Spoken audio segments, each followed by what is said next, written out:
નમસ્કાર મિત્રો, સ્વાગત છે તમારું અમારી ચેનલમાં. મિત્રો, આજની કહાની ખૂબ જ જ્ઞાનવર્ધક અને સમજવાલાયક બનવાની છે.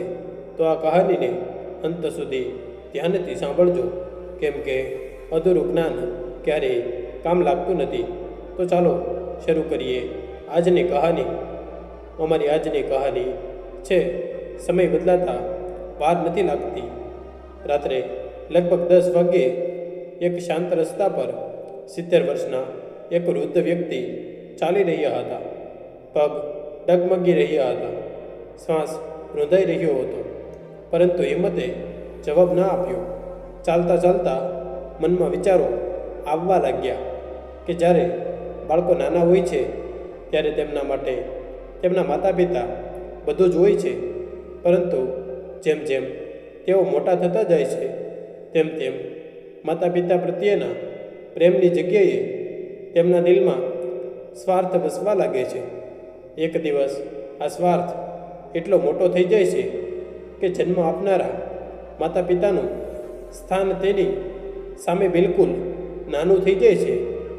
એક પિતા હોવાના નાતે જે બાળકો માટે મેં મારું આખું જીવન કુરબાન કરી દીધું, તેમની જરૂરિયાતો અને ઈચ્છાઓને પૂરી કરવા માટે મેં મારી ઈચ્છાઓનું પણ ગળું ઘોંટી દીધું, પાલન પોષણ કર્યું, ભણાવ્યા ગણાવ્યા, અને આજે જ્યારે તેઓ બંને કોઈ લાયક બની ગયા તો પોતાના આ લાચાર અને વૃદ્ધ પિતાને જાનથી મારી નાખવા માંગે છે.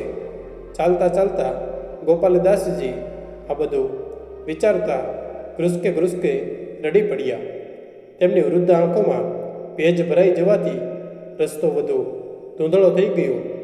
થોડી વાર ઊભા રહીને તેમણે પોતાના ફેટાથી પોતાના આંસુ સાફ કર્યા અને પછી ડૂસકા ભરતા એ જ વાતોમાં પાછા ખોવાઈ ગયા જે આજે સવારે તેમના 2 દીકરાઓ અને વહુઓ વચ્ચે થઈ રહી હતી. નાનો દીકરો વિકાસ પોતાના મોટા ભાઈને કહી રહ્યો હતો, ભાઈ, મારા ખ્યાલથી તો સમજદારી એમાં જ છે કે આપણે બાપુજીને કોઈ વૃદ્ધાશ્રમમાં મોકલી દઈએ. ઓછામાં ઓછું તેમનાથી પીછો તો છૂટશે. તેની વાત સાંભળીને મોટો દીકરો રાજન બોલ્યો, અરે વિકાસ, મને કંઈ સમજમાં નથી આવી રહ્યું. જો તેમને વૃદ્ધાશ્રમમાં મોકલી દઈશું તો તને ખબર પણ છે કે આસપાસના લોકો અને આપણા સંબંધીઓ કેટલી વાતો કરશે. બધી જગ્યાએ આપણી થૂથું થઈ જશે. પરંતુ ભાઈ, તમે સમજવાની કોશિશ કરો. બાપુજીને કોઈ નાની મોટી બીમારી નથી, કોઢ છે કોઢ. ઘરમાં બાળકો પણ છે. જો કોઈને બાપુજીથી ઇન્ફેક્શન થઈ ગયું તો એટલે કહું છું, તેમના માટે વૃદ્ધાશ્રમ જ યોગ્ય રહેશે.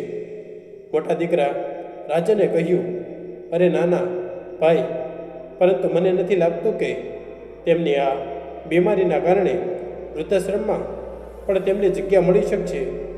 વિકાસે ખભા ઉચકાવતા કહ્યું, ભાઈ, આપણે એકવાર તેમને વૃદ્ધાશ્રમ છોડી આવીએ, પછી તો વૃદ્ધાશ્રમના લોકોની મરજી, ભલે તેમને રાખે કે કાઢી મૂકે, આપણે એનાથી શું. તો નાનું એવું બોલી, જો આવું કર્યું તો આપણા બધાની બદનામી થવી નક્કી છે. આ વાતનો આપણે કોઈ બીજો ઉકેલ શોધવો પડશે. એવો ઉકેલ જેથી સાપ પણ મરી જાય અને લાકડી પણ ના તૂટે. શું મતલબ? મોટી વહુએ કહ્યું. તો નાની વહુ પોતાની આંખો મોટી કરતા બોલી, ભાભી, કેમના સમય રહેતા બાપુજી પાસેથી સંપત્તિના કાગળો પર અંગૂઠો લગાવી લેવામાં આવે અને પછી હંમેશા હંમેશા માટે તેમનાથી છુટકારો મેળવી લેવામાં આવે. એના આટલું કહેતા જ અચાનક ચારે તરફ શાંતિ છવાઈ ગઈ અને ત્યારબાદ તેઓ ચારે કાનાફૂસી કરવા લાગ્યા. ઘણી વાર સુધી તેઓ આ વિષયમાં કંઈક વાતો કરી રહ્યા હતા. તેમને લાગ્યું હતું કે ગોપાલદાસજી સૂઈ રહ્યા છે, પરંતુ રૂમના દરવાજાની બહાર ઊભેલા ગોપાલદાસજી પોતાના દીકરાઓ અને વહુઓની બધી વાતો સાંભળી ચૂક્યા હતા. આ બધું સાંભળીને ગોપાલદાસજીના રૂંવાટા અંદર સુધી કાંપી ઉઠ્યા કે આખરે મારા પોતાના જ બાળકો મને મારવાનું કાવતરું કેવી રીતે રચી શકે છે. પોતાના કાનો પર વિશ્વાસ કરી શકવો તેમના માટે અસંભવ જેવું થઈ ગયું. પરંતુ જલ્દી જ તેમણે પોતાને વિશ્વાસ અપાવ્યો કે આ સપનું નથી, એક કડવી હકીકત છે. સમય વ્યર્થ ન ગુમાવતા તેમણે એક બેગમાં પોતાના કેટલાક કપડાં અને પ્રોપર્ટીના કાગળ રાખ્યા હતા. એને મોકો જોઈને પોતાના જ ઘરેથી ભાગી નીકળ્યા. પોતાના દીકરાઓના મોઢેથી તેમણે જે વાતો સાંભળી હતી તે વાતો તેમના મગજમાં હથોડાની જેમ વાગી રહી હતી. વિચારવાની ક્ષમતા જાણે પૂરી થઈ ગઈ હતી. રસ્તા પર ચાલતા ચાલતા અચાનક ગોપાલદાસજીને રસ્તામાં પડેલા એક પથ્થરથી ઠોકર લાગી, જેના કારણે તેઓ મોઢાના બળે રસ્તા પર પડી ગયા અને તેમની બેગ એક ઓટલા પાસે જઈ પડ્યું. ચહેરો, હાથ અને ઘૂંટણ પર ઈજા થઈ દુખાવો થવા લાગ્યો હતો. તેમ છતાં જેમ તેમ કરીને પોતાને સંભાળીને ઉઠ્યા અને ત્યાં ઓટલા પર બેસીને ખૂબ રડવા લાગ્યા. પછી ત્યાં બેઠા બેઠા તેમની યાદો તાજી થઈ આવી. જ્યારે 16 વર્ષની ઉંમરમાં તેમના મોટા દીકરા રાજનનો અકસ્માત થયો હતો. તેની હાલત ખૂબ ગંભીર થઈ ગઈ હતી. ડૉક્ટરે ઈલાજ માટે 50,000ની વ્યવસ્થા કરવાનું કહ્યું હતું. જ્યારે ગામના સાધારણ ખેડૂત ગોપાલદાસજી પાસે બિલકુલ પૈસા નહોતા, પરંતુ તેમણે હિંમત ન હારી. ગામના જમીનદાર પાસે પોતાના મકાનના કાગળ ગીરવે મૂકીને તેમણે લોન લઈને પૈસાની વ્યવસ્થા કરી. પોતાના શરીરમાં લોહીની કમી હોવા છતાં દીકરાને બચાવવા માટે તેમણે પોતાનું લોહી આપ્યું હતું.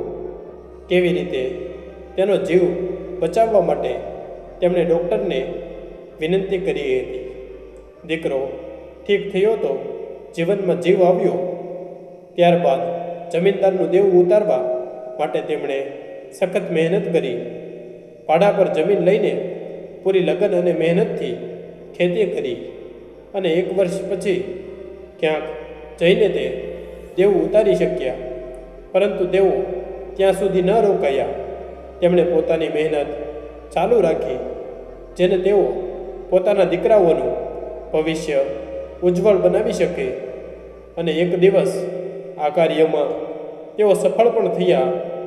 દીકરાઓની જિંદગી તો મેં સારી રીતે સંભાળી, પરંતુ આજે એ જ દીકરાઓ પોતાના બીમાર વૃદ્ધ મા બાપ વિશે વિચારતા વિચારતા દિલમાં એક હૂંફ ઉઠી અને પોતાના ભાગ્યને કોસતા તેઓ ઘ્રુસકે રડી પડ્યા. ત્યાંથી પસાર થતી એક ઓટો ત્યાં આવીને ઊભી રહી અને ઓટોવાળાએ તેમને આંપતા જોઈને કહ્યું, શું થયું બાબા? તબિયત તો ઠીક છે ને તમારી? કોઈ પરેશાની છે શું? તો ગોપાલદાસજી બોલ્યા, ખૂબ તરસ લાગી છે એટલે શ્વાસ ફૂલી રહ્યો છે. તો ઓટોવાળાએ પોતાની ઓટોમાંથી પાણીની બોટલ કાઢી અને તેમને પાણી પીવડાવ્યું. ગોપાલદાસજીના હાથમાં બેગ જોઈને ઓટોવાળાએ કહ્યું, બાબા તમારે ક્યાંય જવું છે તો હું મૂકી જાઉં. તો ગોપાલદાસજીએ કહ્યું, દીકરા મને બસ સ્ટોપ સુધી છોડી દે, ભગવાન તારું ભલું કરશે. ઓટો ડ્રાઈવર તેમને ઓટોમાં બેસાડીને બસ સ્ટોપ સુધી લઈ ગયો અને ત્યાં ઊભા રહીને તેઓ કોઈ બસની રાહ જોવા લાગ્યા. મનમાં તેમણે નક્કી કરી લીધું હતું કે તેઓ વૃદ્ધાવસ્થામાં પણ પોતાનું જીવન આત્મસન્માનથી વિતાવશે અને પોતાના ભાગ્યનો નિર્ણય કોઈ બીજાને નહીં કરવા દે. વૃદ્ધાવસ્થામાં મોતનો સંદેશ ના થઈને જીવનનું વરદાન પણ હોઈ શકે છે. હવે તેઓ અહીંથી ક્યાં જશે એ તો ગોપાલદાસજીને પણ ખબર ન હતી. લગભગ અડધા કલાકની રાહ જોયા પછી એક બસ તેમની સામે આવીને ઊભી રહી. પોતાની આગળની જિંદગીને નિયતિને હવાલે કરીને તેઓ એ જ બસમાં બેસી ગયા. થોડી જ વારમાં કંડક્ટર તેમની પાસે આવ્યો અને બોલ્યો, બાબા, તમારે ક્યાં જવું છે? તો ગોપાલદાસજી ઉદાસ અવાજે બોલ્યા, દીકરા, ખબર તો મને પણ નથી, પણ જ્યાં પણ આ બસ જશે મને પણ ત્યાંની ટિકિટ આપી દે. અહીં ગોપાલદાસજી પોતાની નવી સફર તરફ નીકળી પડ્યા. તો ત્યાં બીજી બાજુ જ્યારે તેમના દીકરાઓ અને વહુઓને એ ખબર પડી કે ગોપાલદાસજી ઘરે નથી, તો તેઓ બધા તેમને શોધવા લાગ્યા. પાડોશીથી પૂછપરછ કરી, ગોપાલદાસજીના સંબંધીઓથી લઈને મિત્રો સુધી પણ ગયા, પરંતુ તેમને તેમનો કંઈ પતો ન લાગ્યો. એવું નહોતું કે તે લોકોને પોતાના પિતાની ચિંતા હતી, જેના કારણે તેઓ પરેશાન હતા. તેઓ તો તેમનાથી છુટકારો મેળવવા જ માંગતા હતા, પરંતુ બધી સંપત્તિ પોતાના નામે કરાવ્યા પછી અને સંપત્તિના લાલચમાં તેઓ ગોપાલદાસજીને શોધી રહ્યા હતા. બીજા દિવસે સવારે ખેતરોના કાચા રસ્તા પરથી પસાર થતી બસ અચાનક ચાલતા ચાલતા ઊભી રહી. કદાચ કંઈ ખરાબી આવી ગઈ હતી. ગોપાલદાસજીની આંખ ખુલી તો જોયું કે સામે જ એક નાનું ગામ છે. તેમને ખૂબ ભૂખ લાગી હતી, એટલે કંઈક વિચારીને તેઓ ત્યાં બસમાંથી ઉતરી ગયા. ખુલ્લા આકાશ તરફ જોતા હાથ જોડીને પ્રાર્થના કરવા લાગ્યા, હે પ્રભુ, હવે તમે જ મને કોઈ રસ્તો બતાવો. તે જ સમયે તેમને ક્યાંકથી મંદિરની ઘંટડી વાગવાનો અવાજ આવ્યો અને તેઓ તે તરફ નીકળી પડ્યા. ત્યાં જઈને જોયું તો તે ગામની વચ્ચે માતા રાણીનું એક મોટું મંદિર બનેલું હતું. તેઓ મંદિરમાં ચાલ્યા ગયા. જ્યારે માથું ટેકવીને બહાર આવ્યા તો ત્યાં પ્રસાદ વહેંચવા આવી રહ્યો હતો. મંદિરના પ્રસાદથી જ તેમણે પોતાના પેટની ભૂખને શાંત કરી અને ત્યાં એક ખૂણામાં બેસી ગયા. થોડી જ વારમાં મંદિરમાં ભીડ વધવા લાગી. કારણ પૂછવા પર કોઈએ તેમને જણાવ્યું કે મંદિરમાં કોઈ NGO તરફથી સ્વાસ્થ્ય તપાસ શિબિર લગાવવામાં આવે છે. દર સોમવારે ડૉક્ટર આવે છે અને દર્દીઓની મફત તપાસ કરવા સાથે સાથે તેમને દવા પણ ઉપલબ્ધ કરાવે છે. આ વાત સાંભળી તો ગોપાલદાસજીનું ધ્યાન પોતાની બીમારી તરફ ગયું. તો તેમણે પણ ડૉક્ટરથી તપાસ કરાવી. તપાસ કર્યા પછી ડૉક્ટરે કહ્યું, બીમારી હજી શરૂઆતના તબક્કામાં છે, એટલે તમે ઈલાજથી જ થોડા જ સમયમાં સંપૂર્ણ રીતે ઠીક થઈ શકો છો. ઈલાજ માટે તમારે હોસ્પિટલ ચાલવું પડશે. સંસ્થાના સભ્યોની મદદથી ગોપાલદાસજી ગામ પાસે બનેલી એક સરકારી હોસ્પિટલમાં ગયા. સંપૂર્ણ તપાસ કર્યા પછી ડૉક્ટરે તેમને દવાઓ આપી અને સમયે સમયે પાછા આવીને બતાવવાની સૂચના પણ આપી. હવે ગોપાલદાસજીને જીવવાની થોડી આશા જાગી, પરંતુ વિના પૈસાએ ગુજરાન કેવી રીતે કરવું એ વિચારીને તેઓ હજી પણ પરેશાન હતા. ચિંતામાં ડૂબેલા તેઓ ગામના મંદિરમાં પાછા ફર્યા અને મંદિરમાં એક ખૂણામાં જઈને સૂઈને આરામ કરવા લાગ્યા. અચાનક એક જોરદાર અવાજથી તેમની ઊંઘ ઉડી ગઈ. સામે જોયું તો એક નાનું બાળક ઊભું હતું, જેની ઉંમર લગભગ 8 વર્ષ હશે. અરે દીકરા, શું થયું? ગોપાલદાસજીએ ખૂબ પ્રેમથી પૂછ્યું. તો બાળક ગુસ્સાથી બાહો ચડાવતા બોલ્યો, આ જગ્યા મારી છે, તો તમે અહીં કેવી રીતે સૂઈ ગયા? એક માસૂમ અને નાના બાળકને આ રીતે વાતો કરતા જોઈ ગોપાલદાસજીને હસવું છૂટી ગયું અને સાથે જ પોતાના પૌત્ર પૌત્રીઓની પણ યાદ આવી ગઈ. સારું, શું નામ છે તારું? પ્રેમથી તે બાળકના ગાલને સ્પર્શ કરતા ગોપાલદાસજીએ પૂછ્યું તો તે બાળક બોલ્યો, નામ તો મારું સોનું છે, પરંતુ તમે મને જેટલો મરજી પ્રેમ કરો હું તમને અહીં સૂવા નહીં દઉં, કારણ કે આ મારી જગ્યા છે. પછી ગોપાલદાસજી હસતા હસતા ત્યાંથી ઉઠી ગયા. બપોર થઈ ચૂકી હતી. ગોપાલદાસજીએ જોયું કે મંદિરનો પૂજારી સાફ સફાઈનું કામ કરી રહ્યો હતો, તો ગોપાલદાસજી પણ આ કાર્યમાં પૂજારીજીની મદદ કરવા લાગ્યા. તે જ સમયે સોનું ત્યાં આવી ગયું. તો પૂજારીએ તેને કહ્યું, સોનું, કંઈક શીખ આ બાબા પાસેથી. આટલા વૃદ્ધ થઈને પણ તે મંદિરની સાફ સફાઈમાં મદદ કરી રહ્યા છે. આ વાત સાંભળીને પૂજારીજીને ત્રાંસી નજરે જોતા સોનું બોલ્યો, હા જરૂર. મેં થોડી વાર પહેલાં જ તેમનાથી શીખ્યું છે કે જોર જોરથી નસકોરા કેવી રીતે મારવા. તે માસૂમની આ વાત પર ગોપાલદાસજીને ફરીથી હસવું આવી ગયું. ત્યારે સોનું ત્યાંથી ચાલ્યો ગયો. પછી પૂજારીએ કહ્યું, બાબા માફ કરજો. બાળપણમાં સોનું કોઈને પણ કંઈ પણ ના બોલી જાય છે. તો ગોપાલદાસજી બોલ્યા, અરે નહીં દીકરા, મને તેની વાતનું ખરાબ નથી લાગ્યું. એ શું છે ને તારા દીકરા સોનુને જોઈને મને મારા નાના પૌત્રની યાદ આવી જાય છે. તે પણ લગભગ એટલી જ ઉંમરનો છે. પછી પૂજારીએ કહ્યું, બાબા, સોનું મારો છોકરો નથી. હકીકતમાં વર્ષો પહેલાં સોનુના માતા પિતા તેને મંદિરની બહાર છોડીને ચાલ્યા ગયા હતા અને ક્યારેય લેવા ન આવ્યા. ત્યારથી આ બાળક અહીં જ રહે છે અને બધા લોકો મળીને સોનુની દેખભાળ કરીએ છીએ. સ્કૂલ તો નથી જતો, પરંતુ તેનું મગજ ખૂબ તેજ છે. આ વાત સાંભળીને ગોપાલદાસજી ખૂબ દુઃખી થઈ ગયા કે એક તરફ તો તેમના દીકરા છે જે બધી સંપત્તિ પ્રાપ્ત કરીને પોતાના પિતાથી છુટકારો ઈચ્છે છે, અને બીજી તરફ આ બિચારો માસૂમ બાળક જેના મા બાપે જ તેનો ત્યાગ કરી દીધો. આ દુનિયા કેટલી ક્રૂર છે, કેટલી સ્વાર્થી છે. વિચારીને તેમનું કાળજું ફાટી જવા લાગ્યું.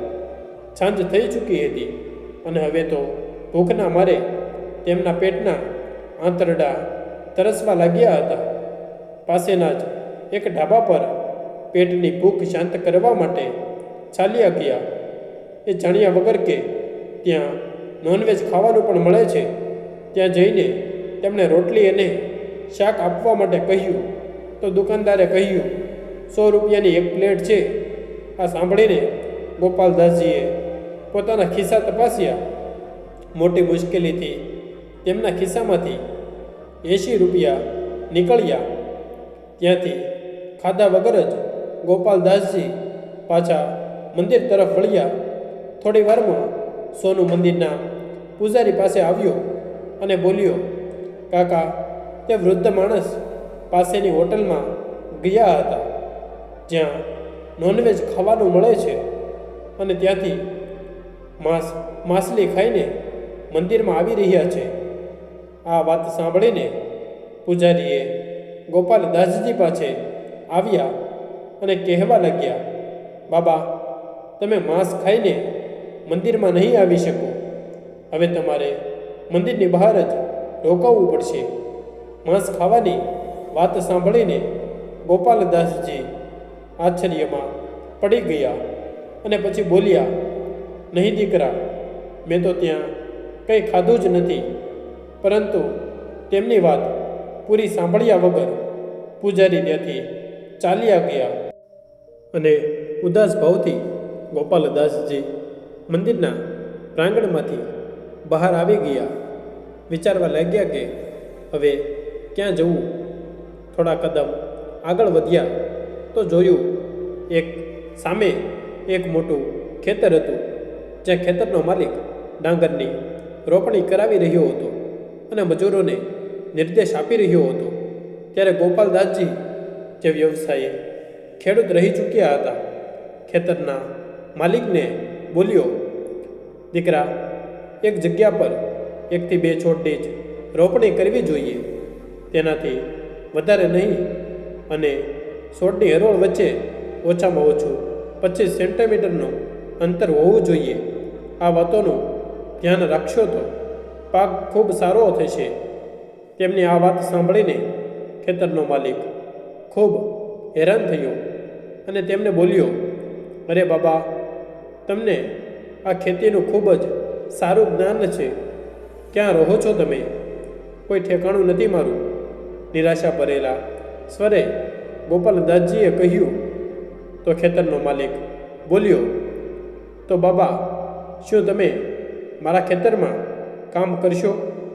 તો ગોપાલદાસજી બોલ્યા, દીકરા, કામ તો હું કરી લઉં, પરંતુ આ ઉંમરમાં એટલી દોડધામ હવે મારા બસની વાત નથી.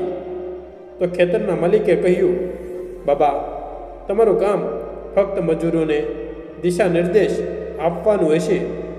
બસ એ ધ્યાન રાખવાનું છે કે તેઓ યોગ્ય રીતે કામ કરે. તેના બદલામાં હું દરરોજ તમને 200 રૂપિયા આપીશ. સાંભળીને ગોપાલદાસજીએ આમાં માથું હલાવ્યું. તેમણે તે જ દિવસથી ખેતરમાં કામ કરવાનું શરૂ કરી દીધું, અને સાંજે જ જ્યારે પૈસા હાથમાં આવ્યા તો ખૂબ શાનથી એક શાકાહારી ઢાબા પર ગયા અને પોતાના મનપસંદ છોલે ચાવલ ઓર્ડર કર્યા.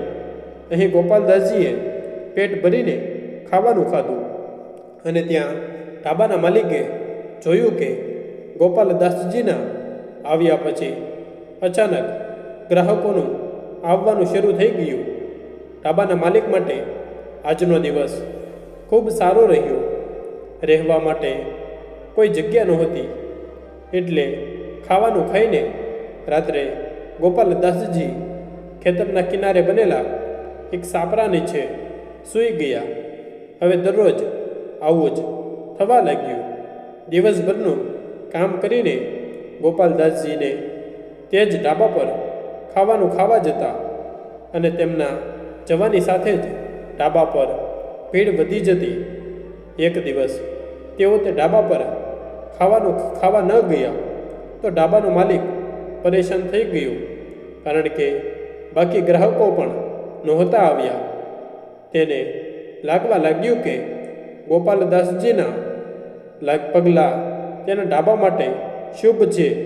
એટલા બીજા દિવસે તેણે ગોપાલદાસજીને કહ્યું, બાબા, હું તમારી પાસેથી ખાવાનો એક પણ પૈસો નહીં લઉં.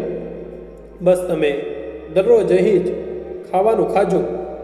ઢાબાવાળાની આ વાત પર ગોપાલદાસજી આશ્ચર્યચકિત રહી ગયા. સારું ખાવાનું અને યોગ્ય સારવાર લઈને ગોપાલદાસજીની તબિયત પણ સુધારો આવવા લાગ્યો. એક દિવસ મંદિરમાં તપાસ માટે કેટલાક સરકારી અધિકારીઓ આવ્યા તો મંદિરના સંચાલકે બોલાવીને તેની પૂછપરછ કરવા લાગ્યા. તે મંદિરમાં કેટલો ચઢાવો આવે છે, પરંતુ સરકાર પાસે તેમાંથી ખૂબ ઓછી રકમ મોકલવામાં આવે છે. એમને લાગે છે કે અહીં કોઈ ખૂબ મોટી ગડબડ ચાલી રહી છે. ક્યાંક તમે ભ્રષ્ટાચાર તો નહીં કરતા ને? એ પહેલાં કે મંદિરનો સંચાલક કંઈ કહી શકે, સોનું વચ્ચે જ બોલી પડ્યો, અરે નહીં સાહેબ, તમે મારા મોટા કાકા પર શંકા કરી રહ્યા છો. તેઓ તો અહીંયા એટલા ઈમાનદાર છે કે મંદિરમાં ચડાવવામાં જેટલા પણ પૈસા આવે છે બધા પૈસા પોતાના ઘરે લઈ જઈને તેમને ગણે છે, અને પછી બીજા દિવસે મંદિરમાં આવીને મૂકી દે છે, જેથી કોઈ ગડબડ ના થાય. સોનુની આ વાત સંચાલક તેના કૂઝવા લાગ્યો. અહીં સોનુને તો લાગી રહ્યું હતું કે આ બધું બતાવીને તે સંચાલકની મદદ કરી રહ્યો છે, પરંતુ અજાણતામાં તેણે બધું સત્ય ઉગાડી દીધું અને સંચાલકની પોલ બધાની સામે ખુલી ગઈ. આ વાત પર કડક કાર્યવાહી કરવામાં આવશે એમ કહીને તપાસ ટીમ તો ચાલી ગઈ, પરંતુ બિચારા જોન ઉપર સંચાલકોનો ગુસ્સો તૂટી પડ્યો અને તેને ખૂબ ખરાબ રીતે મારવા લાગ્યો. પૂજારીએ સંચાલકને રોકવાની ખૂબ કોશિશ કરી, પરંતુ તે ન માન્યો અને સોનુએ એ કહીને મંદિરની બહાર કાઢી મૂક્યો કે આગળથી ક્યારેય અહીં આસપાસ પણ દેખાયો તો જીવતો મારી નાખીશ. સોનુ બિચારો માથું નીચું કરીને પોતાનો બેગ ઉપાડીને ચૂપચાપ ચાલ્યો ગયો. તેના ગોળમટોળ ગાલ આંસુઓના કારણે ભીના થઈ ચૂક્યા હતા. જ્યાં તે અત્યાર સુધી રહેતો આવ્યો હતો તે મંદિરથી તો તેને કાઢી મૂકવામાં આવ્યો હતો. આખી દુનિયામાં તેનું કોઈ બીજું હતું પણ નહીં જ્યાં તે જઈ શકે. જ્યારે ચાલતા ચાલતા થાકી ગયો તો થોડી વાર આરામ કરવાના કારણેથી જગ્યાની શોધ કરતાં કરતાં સોનુ તે જ ખેતરના કિનારે આવીને બેસી ગયો જ્યાં ગોપાલદાસજી કામ કરતા હતા. સોનુને ત્યાં પરેશાન અને ઉદાસ બેઠેલો જોઈ ગોપાલદાસજી તેની પાસે આવ્યા અને કહેવા લાગ્યા, અરે દીકરા, તને શું થયું? તું તો ખૂબ બોલે છે, તો આજે એટલો શાંત કેવી રીતે બેઠો છે અને ચહેરા પર આ ઉદાસી કેમ? પછી સોનુ નિરાશ અવાજે બોલ્યો, બાબા, ભગવાનજીએ મને મારા કરેલાની સજા આપી છે. મેં પૂજારી અંકલને તમારી ફરિયાદ કરીને તમને મંદિરથી બહાર કઢાવ્યા હતા ને, એટલે આજે મારી સાથે પણ ખૂબ ખોટું થયું. મને આજે મોટા કાકાથી ખૂબ માર પડ્યો અને તેમણે મને મંદિરથી બહાર કાઢી મૂક્યો. ગોપાલદાસજીએ તેનું માથું સ્પર્શ કરીને પૂછ્યું, પરંતુ એવું શું કરી દીધું હતું તે? તો સોનુએ તેમને બધી વાત જણાવી. તો ગોપાલદાસજીએ તેના આંસુ લૂછ્યા અને બોલ્યા, કંઈ વાંધો નહીં દીકરા, હું પણ આ દુનિયામાં એકલો છું અને તું પણ. હવેથી આપણે બંને સાથે રહીશું. તો સોનુના ચહેરા પર સ્મિત દોડી ગયું. હવે તેઓ બંને વચ્ચે મિત્રતા થઈ ગઈ. વાતો વાતોમાં સોનુએ ગોપાલદાસજીને પૂછી લીધું, પરંતુ બાબા, તમે ક્યાંથી આવ્યા છો? શું તમારા પરિવારમાં કોઈ નથી? તો ગોપાલદાસજીની આંખોમાં ભીનાશ આવી ગઈ અને બોલ્યા, કહેવા માટે તો ભરેલો પરિવાર છે. બે દીકરા છે, વહુઓ છે, તેમના બાળકો પણ છે, પરંતુ પોતાનું કોઈ નથી. મારા પોતાના જ બાળકો મારાથી છુટકારો મેળવવા માંગતા હતા, એટલે હું ઘરેથી ભાગીને અહીં આવી ગયો. કહેતા કહેતા તેમની આંખો ચલકાઈ ગઈ અને ગળું રૂંધાઈ ગયું. પછી સોનુ બોલ્યો, અરે બાબા, ઉદાસ ના થાવ. મને તો જુઓ, મારા માતા પિતાએ તો મને બાળપણમાં જ છોડી દીધો. મેં તો તેમને ક્યારેય જોયા પણ નથી. શું હું તમારી જેમ ઉદાસ છું? તો પછી તમે કેમ ઉદાસ થઈ ગયા? બસ હવે તમે રડો નહીં. હવે આપણે બંને મસ્તી કરીશું. સોનુની વાત સાંભળીને ગોપાલદાસજી હેરાન હતા કે આટલું નાનું બાળક આટલું સમજદાર કેવી રીતે હોઈ શકે છે. બીજી સવાર થઈ તો ખેતરના માલિકની પરવાનગીથી તેઓ બંનેએ મળીને કેટલીક લાકડીઓ ભેગી કરી દીધી અને ચાપરાની આસપાસ બધી લાકડીઓ લગાવીને એક નાની ઝૂંપડી બનાવી લીધી, જેમાં તેઓ બંને ત્યાં આરામથી રહી શકે. સાંજે ખેતરનો માલિક તેમની પાસે આવ્યો અને બોલ્યો, બાબા, જો તમને કોઈ પણ બીજી વસ્તુની જરૂર હોય તો મને જણાવી દેજો, હું વ્યવસ્થા કરી દઈશ. તો ગોપાલદાસજી આ સાંભળીને સોનુ તરફ જોવા લાગ્યા અને પછી ધીમેથી ખેતરના માલિકને બોલ્યા, સાચું કહું તો મને જે વસ્તુની જરૂર હતી તે મને મળી ગઈ છે. ફરી પણ જો કોઈ વસ્તુની જરૂર હશે તો હું તમને યાદ કરીશ. ગોપાલદાસજીની અને સોનુ એકબીજાનો સાથ પામીને ખૂબ ખુશ રહેવા લાગ્યા હતા. હવે સોનુ પણ ખેતરના કામમાં ગોપાલદાસજીની મદદ કરી દેતો. તેઓ બંને આખું અઠવાડિયું કામ કરતા, પરંતુ રવિવારના દિવસે રજા લઈને એકબીજા સાથે આખો દિવસ વિતાવતા. એક દિવસ સોનુએ ગોપાલદાસજીને કહ્યું, બાબા, મેં મારા મા બાપને તો નથી જોયા, પરંતુ જ્યારથી ભગવાનજીએ મને તમારી સાથે મળાવ્યો છે ત્યારથી તો તમે મને તમારામાં જ મારા માતા અને પિતા દેખાય છે. પરંતુ બાબા, મેં તો સાંભળ્યું છે કે વૃદ્ધાવસ્થા આવ્યા પછી માણસ ભગવાનજી પાસે ચાલ્યો જાય છે, અને તમે પણ તો વૃદ્ધ થઈ ગયા છો. એનો મતલબ તમે પણ જલ્દી ભગવાનજી પાસે ચાલ્યા જશો. પરંતુ એ પહેલાં તમે મને બતાવો કે તમારા કયા કયા શોખ છે જેને તમે પૂરા કરવા માંગો છો, પરંતુ ક્યારેય પૂરા નથી કરી શક્યા. નાના બાળકના મોઢેથી આટલી મોટી વાત સાંભળીને ગોપાલદાસજી હેરાન હતા અને મનમાં વિચારવા લાગ્યા કે પોતાની આખી જિંદગી મેં મારા દીકરાઓની જરૂરિયાતો અને ઈચ્છાઓ પૂરી કરવામાં વિતાવી દીધી, પરંતુ તેમણે મને તેનો આ બદલો આપ્યો. અને આજે આ નાનો બાળક મને પૂછી રહ્યો છે કે મારી શું ઈચ્છા છે. મારા બાળકોએ તો આ વિશે ક્યારેય વિચાર્યું પણ નહોતું. ગોપાલદાસજીને વિચારોમાં ખોવાયેલા જોઈને સોનુ બોલ્યો, અરે બાબા, તમે ક્યાં ખોવાઈ ગયા? હવે જલ્દીથી મને બતાવો કે તમે શું કરવા માંગતા હતા જે તમે નથી કરી શક્યા. સોનુના પૂછવા પર ગોપાલદાસજીએ જણાવ્યું, દીકરા, જિંદગીમાં મારી ઘણી ઈચ્છાઓ હતી, ઘણા સપના જોયા હતા મેં, પરંતુ મારી જવાબદારીઓના કારણે ક્યારેય પૂરા ન કરી શક્યો.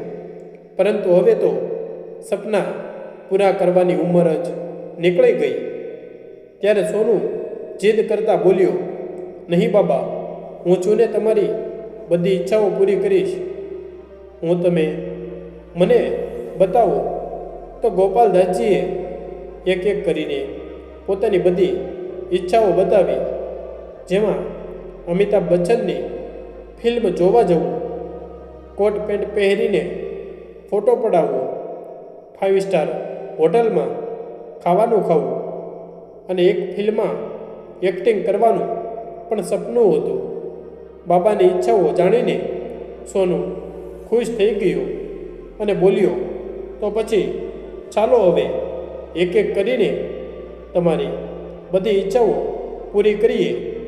તો ગોપાલદાસજી બોલ્યા, અરે નહીં બેટા, પહેલાં તું તો તારી ઈચ્છા બતાવ કે તું શું કરવા માંગે છે. તો સોનુ ખૂબ પ્રેમથી બોલ્યો, બાબા, હું તો હજી બાળક છું. હું થોડો ભગવાનજી પાસે જવાનો છું. હજી તો મારી પાસે મારી આખી જિંદગી છે, પરંતુ તમારી પાસે સમય ઓછો છે. અને આમ પણ મારી તો બસ એક જ ઈચ્છા છે કે હું ભણી ગણીને એક દિવસ ખૂબ મોટો માણસ બનું, અને મારી કોઈ ઈચ્છા નથી. આ સાંભળીને ગોપાલદાસજીને ખૂબ ખુશી થઈ.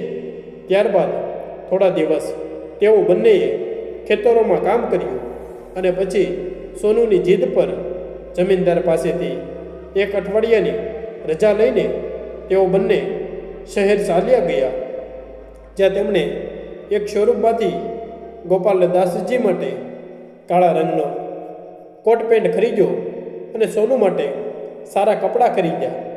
નવા કપડાં પહેરીને તેઓ બંનેએ એકસાથે ઘણી તસવીરો પડાવી. ત્યાં શહેરમાં જ્યારે તેમને ખબર પડી કે પાસે જ એક મોટો મેળો લાગ્યો છે, તો સોનુ કહેવા લાગ્યો, બાબા, ગામના ઘણા બાળકો પોતાના મમ્મી પપ્પાના સાથે શહેરનો મેળો જોવા આવ્યા છે. તેઓ મને કહે છે કે મેળામાં ખૂબ મસ્તી કરી, ખૂબ મજા આવી, પરંતુ હું દર વખતે તે જ વિચારું છું કે આખરે ત્યાં શું થતું હોય છે. એટલી વાત સાંભળીને ગોપાલદાસજી તેને બોલ્યા, તો ચાલ દીકરા, શહેરમાં આવી જ ગયા છીએ તો આજે તે મેળો જોવા જઈશું. આ વાત સાંભળીને સોનુ ખૂબ ખુશ થઈ ગયો. એક ઓટો પકડીને તેઓ બંને મેળામાં પહોંચી ગયા. સોનુની આંખો પહોળી થઈ રહી હતી જ્યારે તેણે મેળાની ચમકદમક જોઈ. આટલા મોટા અને જાત જાતના હિંચકા જોઈને તે હરખાઈ ઉઠ્યો. સોનુને હસતો ખિલખિલાતો જોઈ ગોપાલદાસજી જાણે દ્રશ્ય પોતાની આંખોમાં સમાવી લેવા માંગતા હતા. તેઓ બંનેએ એકસાથે ઘણા હિંચકાનો આનંદ લીધો. સોનુ સાથે મસ્તી કરતાં કરતાં ગોપાલદાસજીને પણ એવું લાગવા લાગ્યું કે જાણે તેમનું બાળપણ પાછું આવી ગયું હોય. આખો મેળો ફરીને તેઓ બંને બહાર નીકળ્યા તો સામે સોનુની નજર એક ખૂબ મોટી હોટલ પર ગઈ. ભૂખ પણ ખૂબ લાગી હતી અને પાસે પૈસા પણ હતા, તો સોનુના કહેવા પર તેઓ તે હોટલમાં ખાવા ચાલ્યા ગયા. એટલી મોટી આલિશાન હોટલને જોઈને તેઓ બંને બસ અહીં જ ત્યાં જ જોતા રહી ગયા.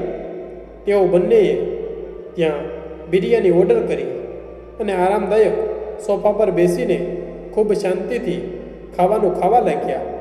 ત્યાં બેઠા બેઠા સોનુએ જોયું કે પાસેના ટેબલ પર એક માણસ સૂટ પહેરીને બેઠો હતો અને લોકો તેની પાસેથી ઓટોગ્રાફ લેવા માટે આવી રહ્યા હતા. પૂછવા પર કોઈએ જણાવ્યું કે તે વ્યક્તિ એક ફિલ્મ પ્રોડ્યુસર છે. તેમણે ઘણી સુપરહિટ ફિલ્મો બનાવી છે. એટલું સાંભળતા જ સોનુનો વિચાર આવ્યો. ગોપાલદાસજીને કંઈ પણ કહ્યા વગર તે ત્યાંથી ઉઠ્યો અને સીધો તે ફિલ્મ પ્રોડ્યુસર પાસે ચાલ્યો ગયો અને પૂછવા લાગ્યો, અંકલ, શું તમે ખરેખર ફિલ્મો બનાવો છો? નાના બાળકને આ રીતે પૂછતો જોઈ તે ફિલ્મ પ્રોડ્યુસર પણ હસવા લાગ્યો અને બોલ્યો, હા, મેં ઘણી ફિલ્મો બનાવી છે. શું તું પણ એક્ટર બનવા માંગે છે? મજાક કરતા તેણે કહ્યું. ત્યારે સોનુના ચહેરા પર સ્મિત આવી ગયું અને પછી ગોપાલદાસજી તરફ ઇશારો કરતા બોલ્યો, અંકલ, એ મારા બાબા છે. તેમને ફિલ્મમાં એક્ટિંગ કરવાનો ખૂબ શોખ છે અને હું તેમને આ ઈચ્છા પૂરી કરવા માગું છું. જો તમે થોડી વાર માટે તમારી ફિલ્મમાં તેમને કોઈ લઈ લ્યો તો ખૂબ મહેરબાની થશે. આ વાત સાંભળીને ફિલ્મ પ્રોડ્યુસર કોઈ વિચારમાં પડી ગયો અને પછી બોલ્યો, આ ઉંમરના વ્યક્તિ માટે એક નાનો રોલ તો મારી પાસે છે, પરંતુ તે રોલ એક ખેડૂતનો છે અને તેના માટે હું કોઈ ગરીબ વૃદ્ધ ખેડૂતને શોધી રહ્યો છું, જેથી પાત્ર વાસ્તવિક લાગે. એટલું સાંભળતા જ સોનુ ખુશીથી હરખાઈ ઉઠ્યો. અરે અંકલ, મારા બાબા તો ખેડૂત જ છે અને હંમેશા ધોતી કુર્તો જ પહેરે છે. તેઓ તો આજે મારા કહેવા પર તેમણે કોટ પેન્ટ પહેર્યો છે. ત્યારે પ્રોડ્યુસરે તેને પોતાનું વિઝિટિંગ કાર્ડ આપ્યું અને બીજા દિવસે ફિલ્મ સાઇટ પર આવવાનું કહ્યું. તે કાર્ડ લઈને સોનુ ખૂબ ખુશીથી ગોપાલદાસજી પાસે આવ્યો અને પ્રોડ્યુસર સાથે થયેલી બધી વાત જણાવી. સોનુની હોશિયારી જોઈને ગોપાલદાસજી હસી પડ્યા. તેમણે રાતમાં કોઈ પાર્કમાં વિતાવી અને બીજા દિવસે તે જગ્યા પર પહોંચી ગયા જ્યાં પ્રોડ્યુસરે આવવાનું કહ્યું હતું. ગોપાલદાસજીને ધોતી કુર્તામાં જોઈ ફિલ્મ પ્રોડ્યુસરે તેમને પોતાની પાસે બોલાવ્યા અને કેટલાક ડાયલોગ્સ બતાવતા તેમની પાસેથી એક સીન શૂટ કરાવ્યો અને બીજા દિવસે પણ તે જ સમયે આવવાનું કહ્યું. સાંજ થઈ તો તેઓ બંને એક થિયેટરમાં અમિતાભ બચ્ચનની ફિલ્મ જોવા ગયા. આ બધું ગોપાલદાસજીને એક સપના જેવું લાગી રહ્યું હતું. આજે તેમના ચહેરા પર એક અલગ જ સ્મિત હતું, જેને જોઈને સોનુ પણ ખૂબ ખુશ હતો. લગભગ 4-5 દિવસ શૂટિંગ કરવાના બદલામાં ગોપાલદાસજીને 25,000 રૂપિયા મળ્યા. જ્યારે પૈસા હાથમાં આવ્યા તો ગોપાલદાસજીની ખુશીનો પાર ન રહ્યો. પછી તેઓ બંને પોતાના ગામ પાછા ફર્યા. હવે ગોપાલદાસજીએ સોનુનું એડમિશન પણ એક સ્કૂલમાં કરાવી દીધું, જેથી ભણી ગણીને મોટો માણસ બનવાની તેની ઈચ્છા પૂરી થઈ શકે. અત્યાર સુધી ગોપાલદાસજી પણ પોતાની બીમારીથી સંપૂર્ણ સ્વસ્થ થઈ ચૂક્યા હતા. હવે તેઓ દિવસભર પૂરી સ્ફૂર્તિથી ખેતરમાં કામ કરતા અને સોનુ સ્કૂલમાં ભણવા જતો હતો. પરંતુ સાંજે આવીને તેમના કામમાં હાથ જરૂર નાખતો હતો. વારંવાર ગોપાલદાસજીના મનમાં એક જ વાત આવતી કે કાશ સોનુ જ તેમનો દીકરો હોત. તેઓ બંનેનો લોહીનો સંબંધ તો ન હતો, પરંતુ એક એવો સંબંધ જરૂર બની ગયો હતો જે સ્વાર્થપર હતો. આમ જ દિવસો વીતવા લાગ્યા. થોડા સમય બાદ જ્યારે તે ફિલ્મ રિલીઝ થઈ, જેમાં ગોપાલદાસજીએ કામ કર્યું હતું, તો ગોપાલદાસજી દ્વારા ભજવવામાં આવેલા પાત્રને લોકોએ ખૂબ જ પસંદ કર્યો. ભલે તેઓ ફિલ્મમાં થોડા સમય માટે જ દેખાયા હોય, પરંતુ જે વાસ્તવિકતા અને તીવ્રતાથી તેમણે પોતાના પાત્રને ભજવ્યો હતો તે પ્રશંસનીય હતી. અને એ જગ્યાએ એમના કામની ચર્ચા અને પ્રશંસા થઈ રહી હતી. ગોપાલદાસજી પણ સોનુને લઈને તે ફિલ્મ જોવા માટે થિયેટરમાં ગયા. થોડા સમય બાદ કોઈ અન્ય ફિલ્મનો પ્રોડ્યુસર તેમના ગામ પહોંચ્યો અને તેમનું સરનામું પૂછતા તેમને મળવા આવી પહોંચ્યો અને એક સારી એવી રકમ ઓફર કરતા પોતાની આવનારી ફિલ્મ માટે તેમને લેવાની ઈચ્છા વ્યક્ત કરી અને તેમને સાઇન કરી લીધા. આ વખતે તેમને ફિલ્મમાં એક મહત્ત્વપૂર્ણ પાત્ર આપવામાં આવ્યું હતું. પોતાની કિસ્મતનો પાસો પલટતો જોઈ ગોપાલદાસજી પણ આશ્ચર્યમાં પડી ગયા હતા. તેમણે ક્યારેય વિચાર્યું પણ નહોતું કે ઉંમરના આ પડાવ પર આવીને તેમને એટલી મોટી સફળતા મળશે. થોડા સમય બાદ તેમણે શહેરમાં જ એક સારું ઘર ખરીદી લીધું અને આમ ગામ છોડીને તેઓ સોનુ સાથે શહેરમાં આવીને વસી ગયા. હવે તેમણે સોનુનું એડમિશન પણ શહેરની એક સારી ઇંગ્લિશ મીડિયમ સ્કૂલમાં કરાવી દીધું. ત્યાં જ્યારે તેમના દીકરાઓ અને વહુઓ સુધી આ વાત પહોંચી કે ગોપાલદાસજી હવે ફિલ્મોમાં કામ કરવા લાગ્યા છે અને સારો એવો પૈસો કમાવા લાગ્યા છે, તો તેમના બંને દીકરા તેમનું સરનામું પૂછતા તેમના ઘર સુધી આવી પહોંચ્યા. પરંતુ તેઓ તેમનું ઘર જોઈને આશ્ચર્યચકિત હતા. ઘરની બહાર મોટી નેમ પ્લેટ લાગી હતી, જેના પર તેમનું નામ લખેલું હતું. રંગબેરંગી લાઇટના પ્રકાશથી તેમનું ઘર ઝગમગી રહ્યું હતું. દરવાજાની ઘંટડી વાગવા પર ગોપાલદાસજી બહાર આવ્યા તો પાછળ ચોનુ પણ આવી ગયું. પોતાના દીકરાઓને પોતાના ઘરના ઉંબરે ઊભેલા જોઈ ગોપાલદાસજી હેરાન રહી ગયા. પિતાજી, તમે અમને છોડીને ક્યાં ચાલ્યા ગયા હતા? અમે તમને ક્યાં ક્યાં ન શોધ્યા, પરંતુ તમે ક્યાંય ન મળ્યા. તમે અમારી સેવા કરવાનો અધિકાર અમારાથી કેમ છીનવી લીધો? જાણો છો અમારા પર શું વીતી રહી હતી? એવું કહેતા તેમનો મોટો દીકરો રાજન આંસુ વહાવતો જેમ તેમના ગળે લાગવા લાગી ગયો, તો ગોપાલદાસજી તેને પાછળ ધક્કો મારતા બોલ્યા, મને ખબર છે તમે મને કેમ શોધી રહ્યા હતા. હકીકતમાં તમે મને નહીં, પરંતુ મારી પ્રોપર્ટીથી પ્રેમ કરતા હતા, અને તે પ્રોપર્ટીના કાગળો પર મારી સહી કરાવવા માટે તમે મને શોધતા શોધતા અહીં સુધી આવી પહોંચ્યા છો. પોતાના પિતાની મોઢેથી આ વાત સાંભળતા જ રાજન હેરાન રહી ગયો. આવા આક્રમણ વલણની દીકરાઓને સપનામાં પણ કલ્પના નહોતી કરી. નહીં પિતાજી, આ તમે કેવી વાતો કરી રહ્યા છો? તમને હંમેશા ભગવાનનો દરજ્જો આપ્યો છે. નાના દીકરા વિકાસે કહ્યું તો ગોપાલદાસજી બોલ્યા, મને બધું ખબર છે દીકરા. તે દિવસે મારાથી છુટકારો મેળવવાનો જે અનોખો ઉપાય તમે લોકોએ શોધ્યો હતો તે હું જાણું છું.